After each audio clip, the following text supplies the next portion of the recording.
ছিল। এই রানী বিলকিসটা কে ছিল পরিচয় করাবো ভাই। এই পরিচয় করাতে গেলে একটু সাইটে যেতে হয়, সাইড রাস্তাতে যেতে হয়, যাবো ইনশাআল্লাহ। ইসরায়েলি রেওয়ায়েতের মধ্যে আসছে ওই সাবা নগরীতে অনেক অনেক বছর আগে একজন বাদশা ছিলেন। নাম তার এবার মজা পাবেন, মন দিয়ে শুনবেন ভাই, চলে আসেন ভাই, খুব মজা পাবেন। ওই সাবা নগরীতে অনেক অনেক বছর পূর্বে একজন বাদশা ছিলেন, নাম তার হচ্ছে বাদশা বালকাম। কি নাম ভাই? বাদশা বালকাম। এই বাদশা বালকাম একেবারে খুব সুন্দর দেখতে, রাজপুত্র বাদশা তো, তবে বিয়ে শাদী হয় নাই, বয়স কম। এই ভাইটার মতো বয়স হবে, এই যে ভিডিও ক্যামেরা করছে এরকম বয়সের হবে। বাদশা বালকাম তার সাথী সঙ্গী বলছে যে আপনি বিয়ে করেন না কেন, আপনি বাদশা মানুষ, বিয়েটা করেন, বাদশার বিয়ে খাবো আমরা সকলে। তো বাদশা বালকাম বলছেন না না আমি বিয়ে করব না। কেন ভাই আপনি বিয়ে করবেন না? কেন বিয়ে করবেন? আপনি বিয়েটা করলে আমরা ধুমধাম খাইতে পারবো, বাদশার বিয়ে খাবো আমরা। বাদশা বালকাম এবার বলতে লাগলেন কি, আমি মানব জাতির কোনো প্রজাতিকে বিয়ে করব না, আমি মানব জাতির কোনো প্রজাতিকে বিয়ে করব না। আমি যদি বিয়ে করি তাহলে আমি পরীকে বিয়ে করব, পরীকে। পরীরা খুব সুন্দর হয় দেখতে, আমি পরীকে বিয়ে করব। এবার সাথে সঙ্গীরা বলছে রে পরী এখন কোথায় পাই? যদি মানব জাতির কোনো প্রজাতিকে বিয়ে করতেন তাহলে আমরা প্রস্তাব পেশ করতাম, অমুকের মেয়েটা আছে, অমুকের মেয়েটা আছে, প্রস্তাব পেশ করে বিয়েটা লাগিয়ে দিয়ে ধুমধামাকা খাইতাম। কিন্তু মানব জাতির কোনো প্রজাতিকে বিয়েই যেহেতু করবে না পরীকে, এখন পরী আমরা পাই কোথায়? সেদিন থেকে সকলের মুখ বন্ধ, সকলের মুখ বন্ধ। এবার বাদশা বালকাম মারাত্মক চালাক, উনি এবার চিন্তা করছেন ভাই পরী বিয়ে করার স্বপ্ন তো অনেক ছেলেই দেখে, দেখে কি দেখে না ভাই? অনেক ছেলেই কিন্তু পরীর বিয়ে করতে চায়, আমার বউ হবে খুব সুন্দর। আর জিনদের তো শক্তি আলাদা। আমি মাস্টার ডিগ্রি কমপ্লিট করেছি, চাকরি ঠাকরি হচ্ছে না, যদি কোনো একটা পরীকে পেতাম, খুব সুন্দর পরী পেতাম, বিয়ে করে নিতাম। আর রাত্রি 12টা বাজে, দোকান খামার সব বন্ধ, মিষ্টি কিছু খেতে মন চাইলে আমার বউকে বলতাম বউ সম্রাট কিন্তু এখন বন্ধ আছে, যাও মালাই চপগুলো নিয়ে আসো, আর নিয়ে আসতো, আমি খেলে হুম হুম করে খাইতাম। স্বপ্ন দেখে কি দেখে না ভাই? যখন এই টাকার দরকার পড়তো, চাকরি চাকরি নাই যেহেতু, বউকে বলতাম বউ স্টেট ব্যাংকের ভিতরে চলে যাও, সবাই তো এখন ঘুমাচ্ছে, 5-7 লাখ 10 লাখ টাকা নিয়ে আসো, আর নিয়ে আসতো, আমি কালকে থেকে পুরো মজা করতাম। হয়তো হয় না ভাই, এরকম স্বপ্ন জাগে কি জাগে না? তো বাদশা বালকামের একটা স্বপ্ন যে আমি বিয়ে করব পরীকে, আর পরী খুব রূপসী হয়, খুব সুন্দরী হয়, খুব সুন্দর হয়, আমি পরীকে বিয়ে করব। এই পরী এখন পাই কোথায়? বাদশা বালকাম কি করলেন, ওই ইমাম সাহেবদেরকে দাওয়াত করলেন, মৌলানা সাহেবদেরকে দাওয়াত করলেন। আর মৌলানা সাহেব বাদশার দাওয়াত পেয়ে সকলে আগে উপস্থিত, সব কাজ বাদ দিয়ে বাদশার বাড়ির দাওয়াত, এটা মিস করা যাবে না। কি হয় না ভাই, মিস করা যাবে না। বাদশার বাড়ির দাওয়াত, খাওয়া দাওয়াতে স্পেশাল আছে। সমস্ত মৌলানাগুলো দাওয়াত পেয়ে আসলেন, সকলকে এবার দাওয়াত খাওয়াচ্ছেন। খাওয়াতে খাওয়াতে খাওয়ার শেষে বাদশা বালকাম ওই মৌলানা সাহেবদেরকে জিজ্ঞাসা করছেন, আচ্ছা ভাই জিনেরা সব সময় কি রূপ নিয়ে থাকে, কি অবস্থায় থাকে? তো মৌলানা সাহেবগণ বলছেন যে কিতাবের মধ্যে যেটা আমরা পড়েছি বা পেয়েছি, যে জিনেরা, জিন জাত বেশিরভাগ সাপের রূপ নিয়ে থাকে। কিসের রূপ নিয়ে ভাই? সাপের রূপ নিয়ে থাকে, সাপের রূপ নিয়ে থাকে। এবার মৌলানা সাহেবদেরকে বিদায় করে দিলেন, হাদিয়া দিয়ে বিদায় করে দিলেন। এই বাদশা বালকাম এবার চিন্তা করছেন, যেহেতু জিন পরি এরা সাপের রূপ নিয়ে থাকে, এই সাপ পাই কোথায়? না আমাকে জঙ্গলে যেতে হবে শিকার করতে। বাদশা বালকাম তার সৈন্য সাথীদেরকে নিয়ে জঙ্গলে চলে গেলেন শিকার করতে। আসলে শিকার করা উদ্দেশ্য নয়, পরি ধরা হয় কি হয় না ভাই? বাদশা বালকাম জঙ্গলের ভিতরে চলে গেলেন, সকলেই সাথী সঙ্গী এদিক ওদিক শিকারের মধ্যে লেগে গেল শিকারি করার জন্য। বাদশা বালকাম ঢুকতে ঢুকতে একেবারে গভীর ভিতরে ঢুকে যান। ঢুকে গিয়ে দেখছেন জঙ্গলের ভিতরে দুধের মতো একটা সাদা সাপ আর কালো কুচকুচে একটা সাদা সাপ, দুইজনের মধ্যে জোড়া পল্টা, দুইজনের মধ্যে জোড়া পল্টা, জোড়া পল্টা করে এর মাথা এর সামনে, এর মাথা এর সামনে, দুইজনে ছোবল মারামারি করছে। বাদশা বালকাম দেখতে পাচ্ছেন ছোবল মারতে মারতে সাদা সাপটাকে দেখা যাচ্ছে একেবারে অসুস্থ, কমজোর হয়ে গিয়েছে, আর কালো সাপটা ওকে মারতেই আছে, মারতেই আছে, মারতেই আছে। বাদশা বালকাম এবার কি করলেন, তীর মেরে দিলেন কালো সাপটার মাথার মধ্যে, তীর মেরে কালো সাপটাকে মেরে ফেললেন। তারপরে সাদা সাপটাকে হাতের মধ্যে নিয়ে বাড়িতে চলে আসলেন। অসুস্থ হয়ে গিয়েছে এই সাদা সাপটা। বাদশা বালকাম বাড়িতে নিয়ে এসে ওই কাচের ভিতরে খাঁচার মধ্যে রেখে দিলেন। আর কি করলেন, ওই সাদা সাপটা যেহেতু অসুস্থ, ওনাকে ওনার কৌশলে উনি চিকিৎসা করা শুরু করলেন, ঔষধপাতি দেওয়া শুরু করলেন, ওষুধ খাওয়ানো শুরু করলেন। মজার বিষয় হচ্ছে দিনে দিনে সাপটা সুস্থ হয়। এবার সুস্থ হতে হতে দেখা যায় মাঝে মাঝে ওই যে খাঁচাটা যে আছে, কোনো ছিদ্র না থাকার পরেও, কাচের ভিতরে রাখার পরেও দেখা যাচ্ছে সাপটা মাঝে মাঝে বাইরে চলে আসে, বাইরে চলে আসে। বাদশাহ বলকমের এমন অবস্থা হয়ে গেল, আজম বিন জজম হয়ে গিয়েছে। বাদশাহ বলকম বুঝতে পারলেন যে এটা সাপ নয়, এটা সাপ না, এটা জিনেই হবে। এবার রেখে দেন, ওই খাঁচার ভিতরে রেখে দেন। এবার রাত্রিতে ঘুমাচ্ছিলেন, গভীর রাত্রিতে রাত 3টার দিকে দেখা যাচ্ছে সাপ বার হয়ে চলে গেছে। সকালবেলা উঠে বাদশাহ বলকম দেখতে পাচ্ছেন যে খাঁচার ভিতরে আর সাপ নেই। বাদশাহ বলকম মাথায় হাত, হায় রে, পেয়েছিলাম একটা, ইস চলে গেল। কিন্তু মনে ওনার স্বপ্ন ছিল, পেয়েছিলাম একটা পরি ধরবো, কিন্তু তাও চলে গেল। কিছুদিন পর, আমি ঘটনাকে সংক্ষেপের মধ্যে নিয়ে আসছি, কিছুদিন পর বাদশাহ বলকম আবার চলে গেলেন ওই জঙ্গলের ভিতরে, যাই শিকার করার জন্য। সকলকে বলে, চলো ভাই শিকার করতে যাব। আসলে তো শিকার নয়, আসলে টার্গেটটাই আলাদা ছিল। শিকার করার জন্য চলে গেলেন ওই জঙ্গলের ভিতরে। যেতে যেতে সাথী সৈন্যরা এদিক ওদিক কোথায় কোথায় শিকার করছে, আর বাদশাহ বলকম ভিতরে যেতে যেতে এত গভীরে চলে গিয়েছেন, ওনার টার্গেটে ছিল যদি কোথাও সাপটাপ পাই, কোথাও যদি সাপটাপ পাই। অন্যান্য পশু দেখা যায় ওগুলো আর শিকার করে না, শুধু সাপেই খোঁজে, যদি পাওয়া যায় ওরকম আর একবার যদি চান্স পাই দেখি। এইভাবে করতে করতে ভিতরে চলে গিয়ে উনি অসুস্থ হয়ে গিয়েছেন। কোন দিকে সূর্য উঠে কোন দিকে সূর্য ডুবে উনি বলতেই পারেন না, অসুস্থ হয়ে পড়ে আছেন। এমন সময় দেখা যায় একটা ছায়া, বাদশাহ বলকম উনি দেখতে পাচ্ছেন একটা ছায়া। এই ছায়ার ভিতর থেকে একটা আওয়াজ আসলো, মানব, এরকম একটা আওয়াজ আসলো। বাদশাহ বলকম দেখতে পাচ্ছেন আওয়াজটা আসলো, এই ছায়াটা বলছে, তুমি আজ বড্ড বিপদে মানব, তুমি আজ বড্ড বিপদে, তবে আমি তোমার 2টা উপকার করব। যেহেতু তুমি আমার 2টা উপকার করেছো, তুমি আমার 2টা উপকার করেছো, তাই আজকে আমি তোমার 2টা উপকার করব। এবার বাদশাহ বলকম জিজ্ঞাসা করছেন, তুমি কে হে, আর আমি তোমার কি বা উপকার করেছি, আমি তো তোমাকে চিনতে পারলাম না।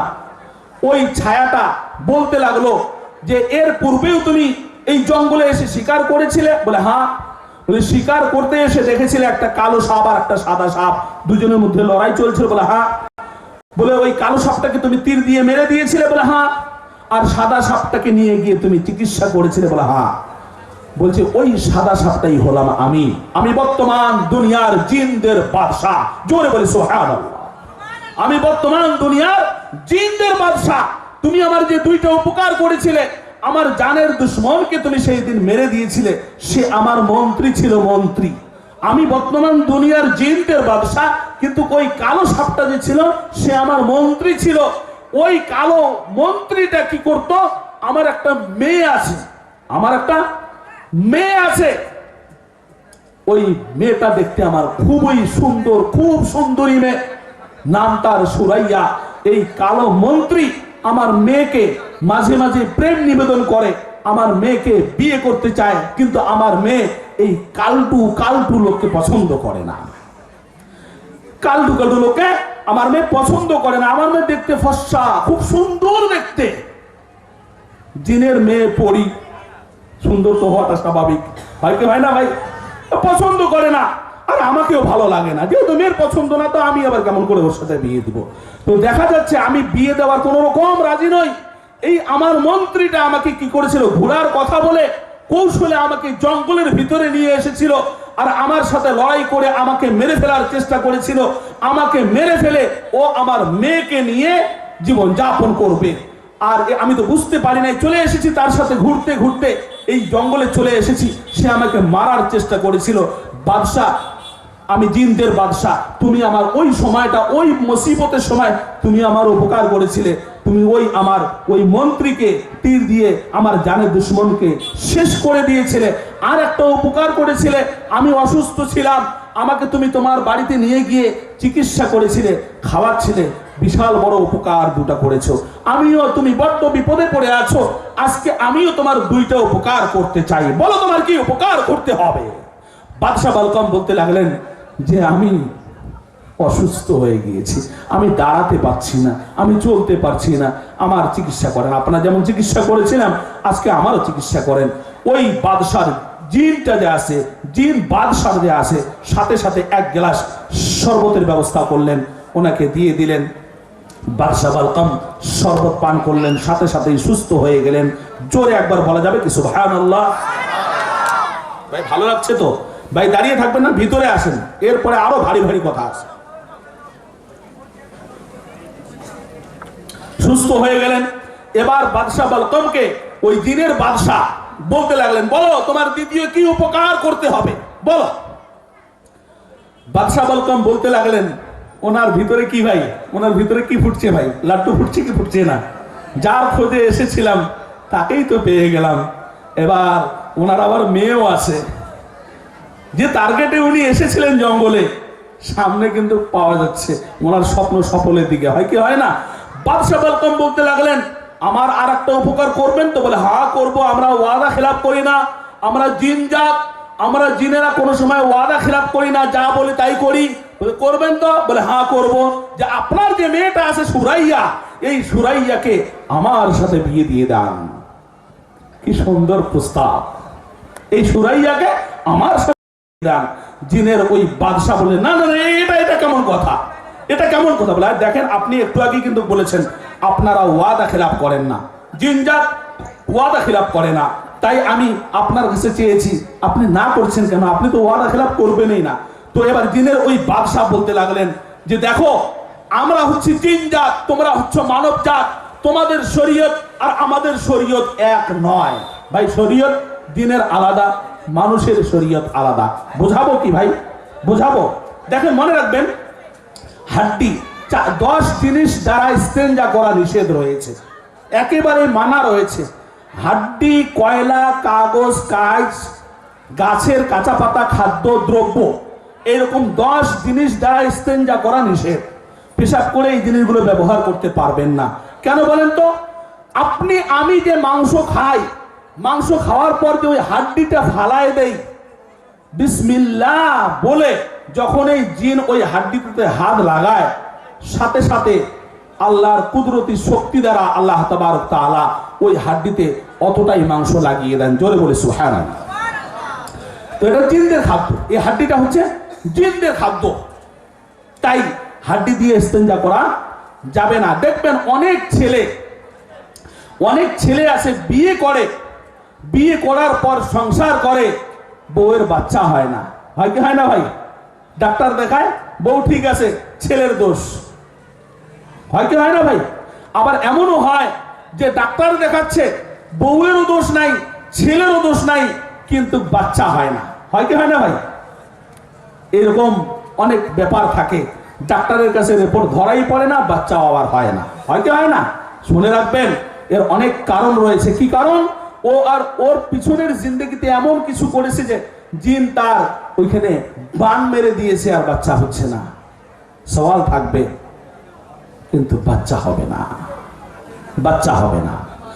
তো হাড্ডি এটা জিনদের খাবার, এই হাড্ডি দিয়ে ইস্তেঞ্জা করা যাবে না। কয়লা এটা জিনদের খাবার, আমরা রান্না করি, এই যে কয়লা জিনদের খাবার, এটা দিয়ে ইস্তেঞ্জা করা যাবে না। কাগজ, কাঁচ, কাঁচা পাতা, খাদ্যদ্রব্য, এগুলো দিয়ে ইস্তেঞ্জা করা যাবে না। এবার মনে করেন আমরা যখন টয়লেটে যাই, টয়লেটে যাওয়ার সময় একটা দোয়া পড়ি কি পড়ি না? আল্লাহুম্মা ইন্নী আউযু বিকা মিনাল খুবসি ওয়াল খাবাইস। এই দোয়াটা পড়ি কি পড়ি না ভাই? অনেকেরই জানা আছে, ছোট ছোট বাচ্চাদেরও জানা আছে, আবার অনেকের জানাও নেই। হয় কি হয় না ভাই? অনেকের আবার জানাও নেই। যদি এখানে হাত তোলা শুরু করি অনেকে লজ্জিত হবে। চলো আমি আর জিজ্ঞাসা করব না, মুখস্থ করার চেষ্টা করবেন, কাজে আসবে। এক একটা সুন্নত, নবীদের এক একটা সুন্নত আপনার ফায়দার জন্য, আমার ফায়দার জন্য দেওয়া হয়েছে। আমরা যখন টয়লেটে যাই, গিয়ে বলি আল্লাহুম্মা ইন্নী আউযু বিকা মিনাল খুবসি ওয়াল খাবাইস। জিন শয়তান থেকে আমরা আল্লাহর কাছে পানা চেয়ে টয়লেটের ভিতরে ঢুকি, বা পা দিয়ে বার হওয়ার সময় ডান পা, ঢোকার সময় বা পা। মসজিদে ঢোকার সময় ডান পা, বার হওয়ার সময় বা পা। যত পৃথিবীতে পবিত্র স্থান আছে সব জায়গাতে ঢোকার সময় ডান পা, আর বার হওয়ার সময় বাপা। আর যত অপবিত্র জায়গা আছে ঢোকার সময় বাপা, বার হওয়ার সময় ডান পা। আমরা যখন টয়লেটে ঢুকি, আমরা যে খাবারগুলো খাই, খাওয়ার পর হজম হওয়ার পরে তো টয়লেটে যাই, হয় কি হয় না ভাই? নাকি খালি পেট থাকা অবস্থায় যাই? খানা খাই, হজম হয়, তারপরে চাপ আসে, চলে যাই পায়খানা। পায়খানা তো পায়খানা, ওখানে খানা ঢুকে আছে, হয় কি হয় না ভাই? আমরা যে মাছ, মাংস, ডিম ইত্যাদি, ইলিশ খাই, রোস্ট খাই, এই খাওয়ার পর হজম হয়ে যায়, তারপরে আমরা টয়লেটে গিয়ে পায়খানা করে দেই। ওই যে পায়খানাগুলো যে আছে, জিনের বংশধর যখনই ওই পায়খানাতে গিয়ে বিসমিল্লাহ বলে হাত লাগায়, আল্লাহর কুদরতি শক্তি দিয়ে আল্লাহ তাবারক তাআলা আমরা যা যা খেয়েছিলাম তাদের জন্য তাই বানিয়ে দেন। জোরে বলা যাবে কি সুবহানাল্লাহ? আরো জোরে বলা যাবে কি সুবহানাল্লাহ? তো আমরা খাই খাবার, তারা খায় পায়খানা। কারা খায় ভাই? জিনজাত, জিনজাত। এই জন্য তো বলা হয় যখন টয়লেটের ভিতরে যাবে তখন এই বাপা দিয়ে প্রবেশ করবে আর বলবে আল্লাহুম্মা ইন্নী আউযু বিকা মিনাল খুবসি ওয়াল খাবাইস। শয়তান জিন থেকে আল্লাহর কাছে পানা চাওয়া হয়। যখনই কেউ এই দোয়াটা না পড়ে ঢুকে যায়, দেখা যাচ্ছে যে জিন ওখানে খাচ্ছে, দল বেঁধে মজা করে খাচ্ছে, আর আপনি গিয়ে দোয়াও পড়লেন না। এই দোয়াটা একটা কলিং বেলের মতো, আপনি কলিং দাবাইলেন না, কলিং বেল দাবাইলেন না, চট করে এই ঘরটাতে ঢুকে পড়লেন। রাগ হবে কি হবে না ভাই? চট করে গিয়ে ঢুকে কাপড় খুলে বসে পড়লেন আর জিনের মাথার মধ্যে পেশাব পায়খানা করে দিলেন। ভাই জিন রাগ হবে কি হবে না? এই জন্য অনেক মহিলা সুতের রোগে আক্রান্ত, অনেক মহিলা সুতের রোগে আক্রান্ত। এরা এই দোয়াটা পড়ে না, সিস্টেম মোতাবেক টয়লেটে যায় না, যার কারণে এই রোগও সারে না। আপনি আপনার বাড়িতেই যান না কেন, নবীজি বলেছেন যখন এই বাড়িতে যাবে দরজার সামনে যাওয়ার সাথে সাথেই সালাম দিবে। এই সালামটা একটা কলিং বেলের কাজ করে, আসসালামু আলাইকুম ওয়া রাহমাতুল্লাহ। যদি নিজের মা ঘরের মধ্যে থাকে, কি অবস্থায় আছে নাই, সাথে সাথে নিজের পর্দা ঠিকঠাক করে নেবে, হয় কি হয় না? আপনার যদি বোনও থাকে, সালাম দিয়ে ঢুকবেন, কি অবস্থায় আছে নাই বোন আমার ঘরে, যখনই আওয়াজ পাবে যে ভাই আসতেছে, সাথে সাথে কাপড়টা ঠিকঠাক করবে, করবে কি করবে না? কিন্তু আপনি যদি সালাম না দিয়ে ঘুষ করে ঘরের ভিতরে ঢুকেন, বলেন এটা বেয়াদবি হবে কি হবে না? মায়ের সামনে বেয়াদবি হবে, বোনের সামনে বেয়াদবি হবে, এমনকি নিজের বউয়ের সামনে বেয়াদবি হবে, হয় কি হয় না? থাক না আমার বউ, সালাম দিয়ে ঢুকতে হবে। সিস্টেম এটা, সুন্নত। দেখেন কি সুন্দর আল্লাহ ব্যবস্থা করে দিয়েছেন যে বান্দা যখনই ঘরের সামনে যাবে সালাম দিয়ে দিবে। এটা কলিং বেলের কাজ করা হয়েছে। এখন তো কলিং বেল লাগা হয়েছে, কলিং দাবাবেন, তারপরে বাড়ির থেকে বার হবে, দরজা খুলবে। দেখেন 1400 বছর আগেই নবীজির মাধ্যমে আল্লাহ তাবারক তাআলা কলিং বেলের ব্যবস্থা করে দিয়েছেন।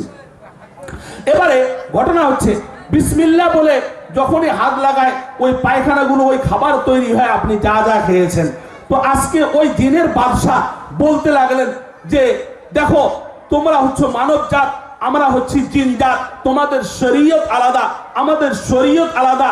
আমি যেহেতু ওয়াদা করেছি, তোমার একটা উপকার করেছি, মেয়েটাকে বাদ দিয়ে তুমি অন্য কিছু বলো আমি উপকার করব। বলে না, দেখেন আপনি কিন্তু ওয়াদা করেছেন, আপনি কিন্তু ওয়াদা খেলাপ করতে পারেন না। আচ্ছা ঠিক আছে, তুমি যেহেতু চাচ্ছই আমার সুরাইয়ার সাথে তোমার বিয়ে হোক, এটা যেহেতু তুমি চাচ্ছই, মনে রাখবে একটা শর্ত লাগিয়ে দিচ্ছি, আমার মেয়ের অনেক কিছু জিনিস তোমার কিন্তু পছন্দ হবে না। অত কিছু খুলে বললেন না যে আমাদের খাদ্য আলাদা, তোমাদের খাদ্য আলাদা, পরিষ্কার বলে দিলেন তোমাদের শরীয়ত আলাদা, আমাদের শরীয়ত আলাদা। মেয়েকে যেহেতু বিয়ে করতেই চাচ্ছ, আর আমি যেহেতু ওয়াদা করেছি বিয়ে দিব, তবে শর্ত একটা, আমার মেয়ের অনেক কাজ তোমার পছন্দ হবে না, আর পছন্দ না হওয়ার পরে যদি তুমি একবার আমার মেয়েকে জিজ্ঞাসা করো যে এই কাজটা তুমি কেন করলে, যদি একবার জিজ্ঞাসা করো, সাথে সাথে কিন্তু আমার মেয়ে ডিভোর্স হয়ে যাবে, আমার মেয়ে আমার ঘরে চলে আসবে। এবার বাদশা বালকাম উনি চিন্তা করলেন কি এমন একেবারে করবে যে আমার পছন্দ হবে না, প্রশ্ন করব, না না কোনো ব্যাপার না, এগুলো কোনো ব্যাপার না, আপনি আমার মেয়ে, আপনার মেয়ের সাথে আমার বিয়ে দিয়ে দেন। ওনার তো টার্গেটই ছিল পরি বিয়ে করব, হাতে নাতে পেয়ে গিয়েছে, এখন কি হাত ছাড়া করা যায়? আবার ওয়াদা করেছে, ওয়াদা খেলাফ তো করবে না, এইটা ছাড়াই যাবে না, আপনি আপনার মেয়ের সাথে আমার বিয়ে দিতে পারেন। এবার ওই জিনের বাদশাহ কি করলেন, ওই সুরাইয়ের সাথে বাদশা বালকামের বিয়ে দিয়ে দিলেন। বাদশা বালকামের কি ভাই বিয়ে দিয়ে দিলেন, বাড়িতে নিয়ে আসলেন, 2 বছর ধরে সংসার করছেন বাদশা বালকাম আর সুরাইয়া। ভাই নামটা মনে রাখবেন, কাজে আসবে। বাদশা বালকাম আর সুরাইয়া দুজনে সংসার করতে করতে একটা বাচ্চা জন্ম নিল। কি সুন্দর ফুটফুটে একটা বাচ্চা, ছেলে বাচ্চা হয়েছে। কি বাচ্চা ভাই? ছেলে বাচ্চা হয়েছে। এই বাচ্চাটাকে লালিত পালিত করে এবার এই বাচ্চাটার বয়স হয়ে গেল 2.5 বছর। কয় বছর ভাই? 2.5 বছর বয়স হয়ে গেল। এবার সুরাইয়া, ওই বাদশাহ বলকমের স্ত্রী সুরাইয়া এবার বলতে লাগলেন, চলো একটু ঘুরতে যাই। বাদশাহ বলকম বললেন, হ্যাঁ আমিও তো সময় পাই না, রাজত্ব চালাতে চালাতে সময় পাই না, যেহেতু স্ত্রী আমার সুরাইয়া আমাকে বলছে একটু ঘুরতে যাই, স্ত্রীকেও সময় দেওয়া দরকার। আচ্ছা ঠিক আছে সুরাইয়া, চলো ঘুরতে যাই। ঘুরতে ঘুরতে চলে গেলেন জঙ্গলের পাশ দিয়ে একটা রাস্তা। এই রাস্তা দিয়ে যখনই যাচ্ছেন, মজার বিষয় ভাই, মন দিয়ে শুনবেন, যখনই জঙ্গলের পাশ দিয়ে রাস্তাটা দিয়ে যাচ্ছিলেন, দুইজনে স্বামী স্ত্রী বাচ্চাটাকে কোলে নিয়ে রাস্তার সামনে দেখা যাচ্ছে একটা বড় কালো কুত্তা আসছে, কুকুর আসছে, ঘাউ ঘাউ ঘাউ ঘাউ করে আসছে। সুরাইয়া এবার কি করলেন, এত সুন্দর শিশু, 2.5 বছরের কচি বাচ্চা, 2.5 বছরের বাচ্চা খালি কোলে নিতে মন চায়, হয় কি হয় না? তার মুখের হাসি খালি দেখতেই মন চায়, কি বলে আবল তাবল সকালে শুনতেই মন চায়, হয় কি হয় না ভাই? এমন দুধের শিশু, 2.5 বছরের বাচ্চা, ওই কুকুরটা যখন রাস্তা দিয়ে আসছিল, সুরাইয়া কি করলেন, খপ করে ঢেল দিলেন কুকুরের মুখে, কুকুর খাপ করে ধরে নিয়ে জঙ্গলের ভিতরে চলে গেলেন। বাদশাহ বলকম প্রশ্ন করতে পারবে, এটা কেন করলা? যদি এই প্রশ্ন করে, সাদের বউ থাকবে ভাই? ভাই সাদের বউ থাকবে কি? ওই সুরাইয়ার বাবা শর্ত লাগিয়ে দিয়েছেন, আমার মেয়ের অনেক কাজ তোমার পছন্দ হবে না, যদি তুমি প্রশ্ন করো সাথে সাথে মেয়ে আমার ডিপোজ হয়ে যাবে, বাড়িতে চলে আসবে, কিছু বলতে পারবে না, অটোমেটিক ডিপোজ হয়ে যাবে। বাদশাহ বলকম এবার কিচ্ছু করার নেই, কিচ্ছু করার নেই, এইভাবে চলে যায়। আরো সংসার করতে করতে আবার একটা বাচ্চা 2 বছর পরে জন্ম নিল, দেখতে একেবারেই হুবাহু সুরাইয়া ফটোস্টার, একেবারে সুরাইয়ার মতো, নাক, চোখ, কান, গাল সব পুরো চেহারার গঠন পুরোটাই সুরাইয়ার মতো, মা বেটি দেখতে একই রকম হয়েছে। এবার বাদশাহ বলকম কি করে, ওই সুরাইয়ার মেয়েটা, বাদশাহ বলকমের মেয়েটাকে বাদশাহ বলকম সবসময় নিজের কাছে রাখে, না জানি আরো কি অঘটন ঘটায়। ভাই ভয় আছে কি নেই? ভাই ভয় আছে কি নেই? আরো কি বা অঘটন ঘটায়, সবসময় বাচ্চাটাকে নিজের কাছেই রাখে। এইভাবে রাখতে রাখতে রাখতে রাখতে বাচ্চাটার বয়স যখন 7 বছর হলো, বলেন ভাই 7 বছরের মেয়ে বাচ্চা দেখতে কত সুন্দর। এই বাদশাহ বলকম 7 বছরের মেয়েকে নিয়ে রাত্রে ঘুমাচ্ছেন। সুরাইয়া গভীর রাত্রিতে কি করলো, ওই মেয়েটাকে উঠিয়ে নিয়ে কি করছে, মেয়েটা চিৎকার করছে, আব্বু আব্বু আব্বু আব্বু বলে চিৎকার করছে। বাদশাহ বলকম ঘুম থেকে উঠে দেখে যে সুরাইয়া তার স্ত্রী ওই মেয়ে বাচ্চা 7 বছরের ওই বাচ্চাটাকে আগুন লাগিয়ে দিয়েছে আর দাউ দাউ করে জ্বলছে। সুরাইয়ার ওই মেয়ে বাচ্চারা বলছে আব্বু আব্বু বলে চিৎকার করছে। বাদশাহ বলকম নিজের চোখেই দেখছে বাচ্চাটা আগুনে পুড়ে যাচ্ছে। বাদশাহ বলকম চেষ্টা করছে আগুনটাকে নিভিয়ে দিব। সুরাইয়া সামনে গিয়ে উপস্থিত, খবরদার আগাইলে তোমাকেও লাগিয়ে দিব, আগাইলে তোমাকেও লাগিয়ে দিব। বাদশাহ বলকম আর আগায় না, বাচ্চাটা পুড়ে ছাই হয়ে গেল। এই ছাইগুলো সুরাইয়া হাতের মধ্যে উঠিয়ে নিয়ে জানলা দিয়ে ঢেল দিয়ে দিল, শেষ। কিন্তু বাদশাহ বলকম প্রশ্ন করতে পারে না, প্রশ্ন করলেই সাদের বউ থাকবে ভাই? থাকবে কি? শর্ত তো লাগানো আছে, প্রশ্ন করলেই বউ ডিভোর্স হয়ে যাবে। আর আমার শ্বশুর তো আগেই বলেছে আমার মেয়ের অনেক কাজ তোমার পছন্দ হবে না, বুকের উপর ভিজে কাপড় দিয়ে থাকতে হচ্ছে, কিচ্ছু করার নেই। সংক্ষেপের মধ্যে আমি নিয়ে আসছি। এবার বাদশাহ বলকম এইভাবে আছে, ছেলেও চলে গেল, মেয়েও চলে গেল। পাশের রাষ্ট্রে যুদ্ধের দামা বেজে উঠলো, যুদ্ধ হবে, লড়াই হবে। বাদশাহ বলকম তার সৈন্যদেরকে নিয়ে রওনা দেবেন, যুদ্ধ করার জন্য ময়দানে যাবেন। এমন সময় এই সুরাইয়া যে আছে সেও বলছে আমিও যাব, আমিও যাব, আমিও যাব। এবার বাদশাহ বলকম উনি বললেন না না না না, তোমার যেতে হবে না, তুমি মেয়ে মানুষ, তুমি ঘরের ভিতরে থাকো, তুমি রাজত্বের ভিতরে থাকো, আমরা যাচ্ছি লড়াই করার জন্য। এবার বাদশাহ বলকমের কথা মানছেই না, সুরাইয়াকে আমি যাব, কান্নাকাটি শুরু করে দিয়েছে সুরাইয়া, আমিও যাব। বাদশাহ বলকম চিন্তা করলেন যে আমার তো সবাই চলে গিয়েছে, মেয়েটাও গেল, ছেলেটাও গেল, আর কি হবে, তুই এখানে গিয়ে কি সব বড় বড় ক্ষতি করে ফেললি, এমন কি ক্ষতি করবি, চল। নিয়ে চলে গেলেন বাদশাহ বলকম সুরাইয়াকে যুদ্ধের ময়দানে গিয়ে। এবার ওইখানে তাবু গাড়া হলো, রাত থাকা হবে, সকাল থেকে যুদ্ধ শুরু হবে পাশের রাষ্ট্রের সাথে। এবার বাদশাহ বলকম ঘুমাতে লাগছে। ভাই একটু তাকবীর দেই, নারায়ে তাকবীর, জোরে ভাই নারায়ে তাকবীর, নারায়ে তাকবীর।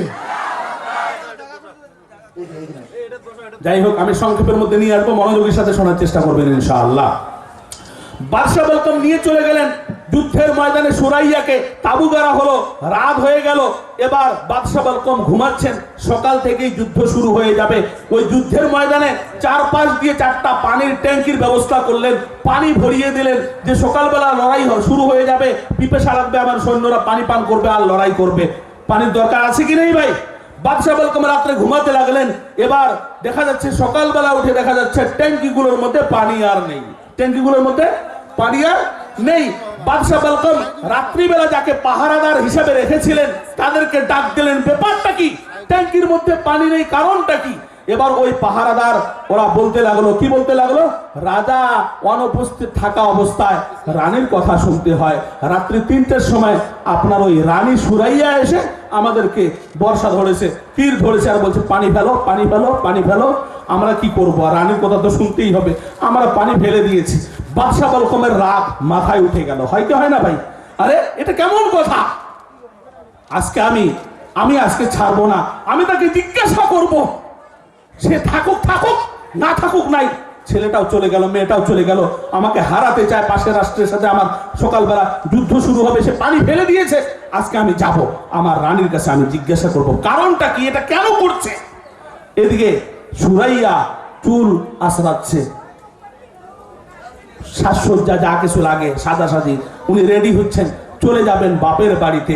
বাদশা বালকম ঘরে এসে দেখছেন মুখের মধ্যে খুশকো হাসি, মৃদু হাসি।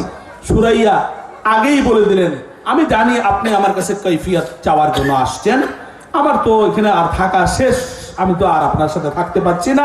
তবে মনে রাখবেন, মানব চিত্তে আমি আপনার কোনো অন্যায় করি নাই।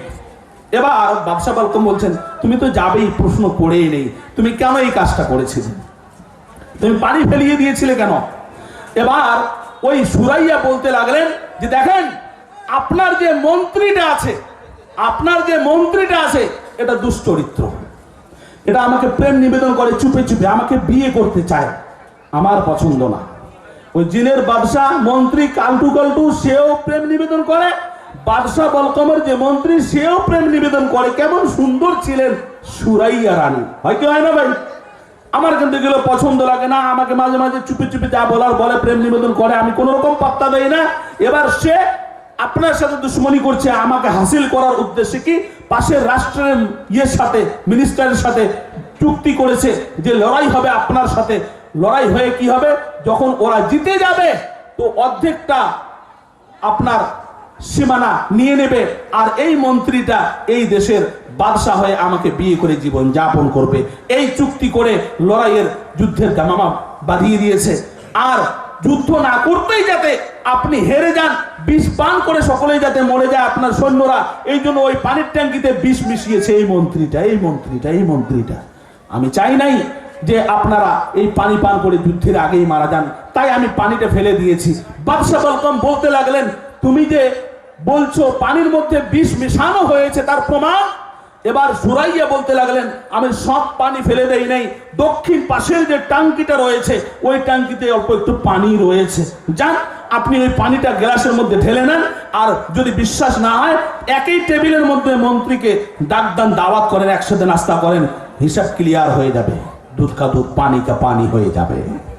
বাদশা বালকম কি করলেন, মন্ত্রীকে ডাক দিলেন, টেবিলের মধ্যে বসাইলেন, ফল ফ্রুট নিয়ে বসলেন, পানির গ্লাস নিয়ে আসলেন, দুজনেই নাস্তা শুরু করলো।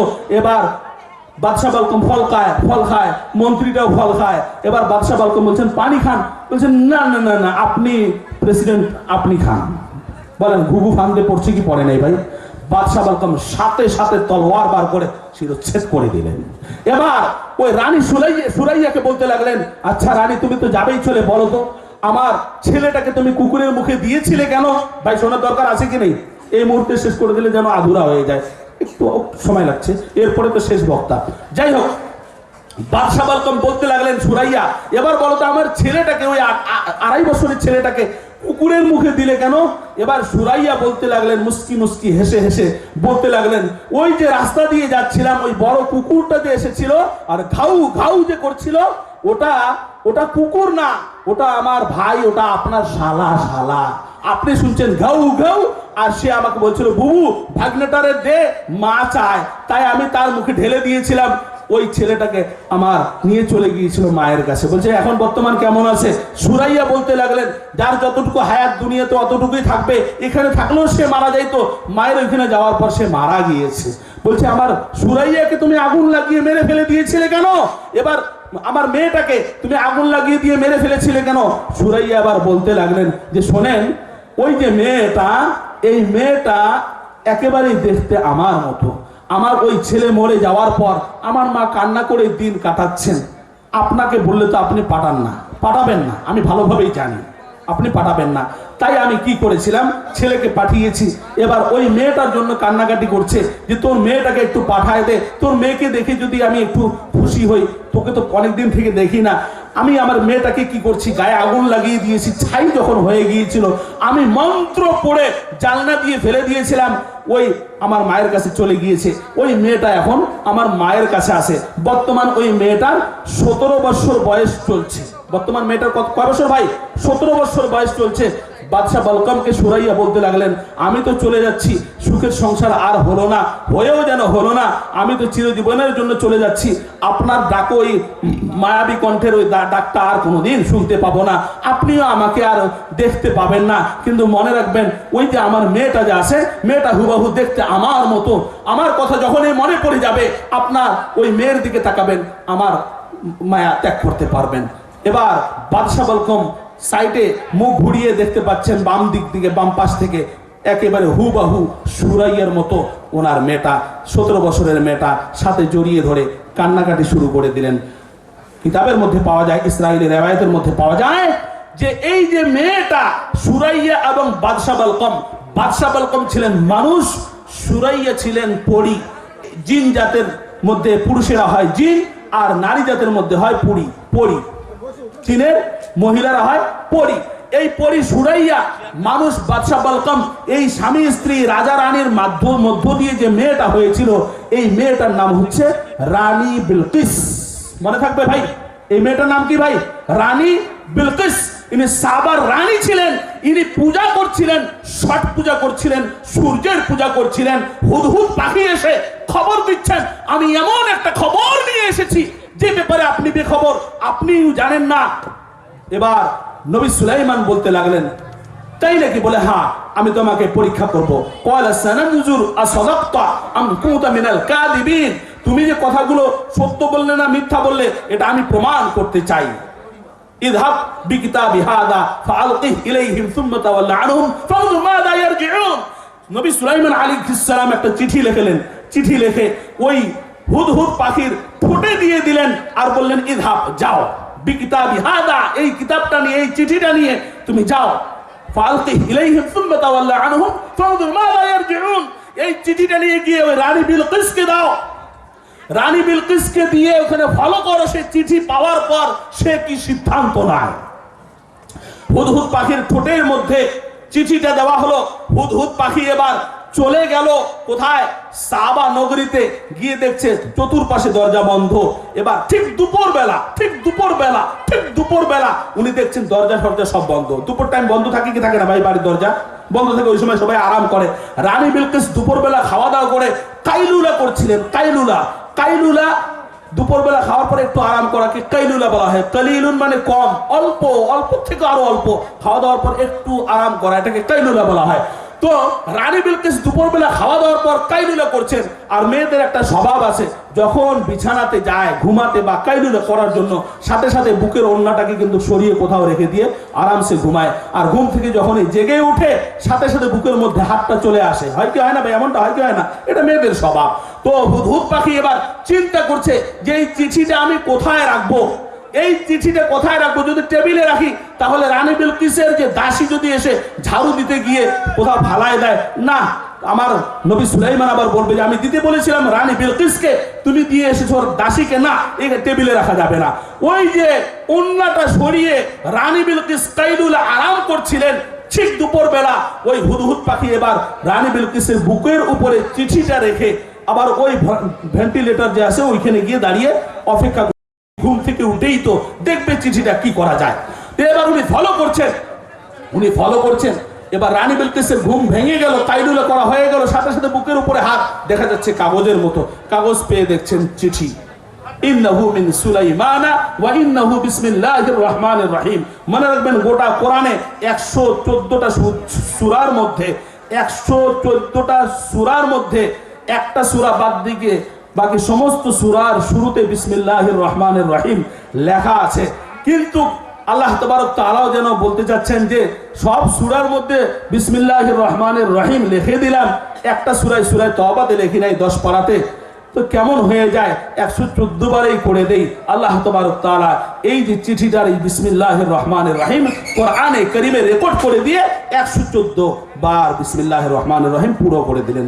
আমার তো কথা অনেক ছিল, যেহেতু সময় শেষের দিকে, আমার পরেও বক্তা চলে এসেছেন, কয়টা বাজে, আমার পরেও বক্তা চলে এসেছেন, ওনার বক্তব্য আমরা প্রত্যেকে শুনবো, সময় কম।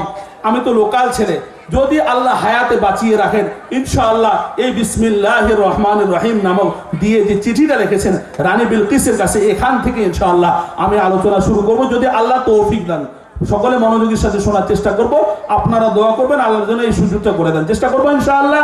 আল্লাহ তাবারক ওয়া তাআলা আমার এই ক্ষুদ্র বক্তব্যের মধ্যে যত রকমের ভুল ত্রুটি আছে মাফ করে দিন, এবং আল্লাহ আমাদের প্রত্যেককে ইসলামকে ফলো করে জীবন যাপন করার চেষ্টা করার তৌফিক দান করুন। সকলে বলি আল্লাহুম্মা আমিন ওয়া আখিরু দাওয়ানা আনিল হামদ।